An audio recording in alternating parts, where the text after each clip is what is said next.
we're gonna make pumpkin pie. I got the cheat way of the 9-inch ready to bake pie crusts. These are in the refrigerated section at the grocery store. You want to get this out and let it sit to room temperature for 15 to 20 minutes before you put it in the bottom of your pie pan ungreased.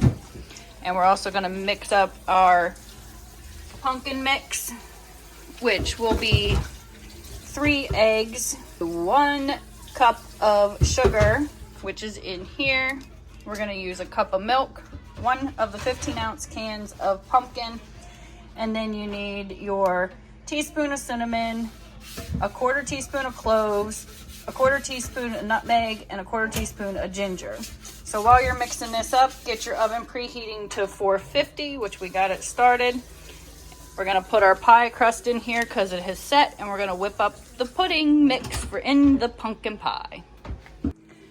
Alright, so we got our 3 eggs, our cup of sugar, and all of our spices all stirred in. Now we're going to add the pumpkin mix. Got our pumpkin all in here, and now we're going to add our cup of milk. And we're going to mix this all in. Pumpkin pie is very liquidy. And then we got our pie crust over there ready to go. So we're just going to pour this in the pie crust once we get it all mixed up good.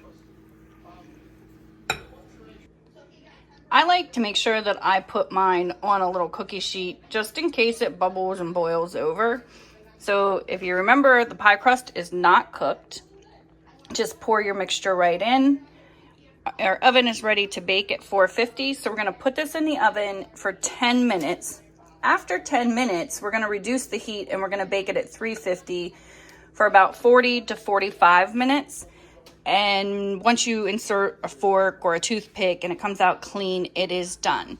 But you do want to keep an eye on the next 45 minutes that the crust doesn't get overdone. You can put foil on the edges so that it doesn't get extra crunchy and extra brown. All right, so that has been 10 minutes. I am going to keep an eye on that crust. It's going to need some foil on it, but for now, we're turning this down to 350 for 40 to 45 minutes. There it is, a nice homemade pumpkin pie, perfect coloring to the crust. Looks delicious.